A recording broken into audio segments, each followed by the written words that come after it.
ఇప్పటికీ కూడా ఎస్పీ సంఘటనా స్థలానికి రాపోవడం పలు అనుమానాలకి దారి తీస్తుంది. పోలీస్ డిపార్ట్మెంట్ మీద మాకు నమ్మకం కుదరడం లేదు.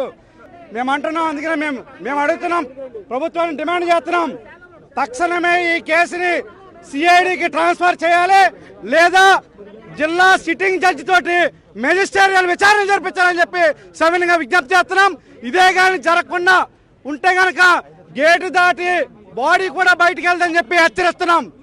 నిన్న నుంచి మెత్తుకుంటున్నాం, గ్రూప్ ఆఫ్ డాక్టర్ల పోస్ట్ మార్టం చేయాలి విత్ కెమెరా ముందని చెప్పినట్టంటే రిక్విజేషన్లో ఆయన చెప్పేది ఏంటంటే రిక్విజేషన్లో పోస్ట్ సూపరింటెండెంట్కి పంపించారు. రిక్విజేషన్లో ఎక్కడా కూడా కెమెరా మెన్షన్ చేయలేదు.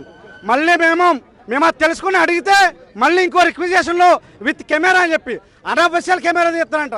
అనఫిషియల్ ఇంత ఇష్యూ జరుగుతుంటే అనఫిషియల్గా కెమెరా తీయించడం అంటే ఎంత నిర్లక్ష్య ధోరణి కనబడుతుందో. అందుకే మేము అంటున్నాం, ఖచ్చితంగా ఈ కేసుని సిఐడికి ట్రాన్స్ఫర్ చేయాలి.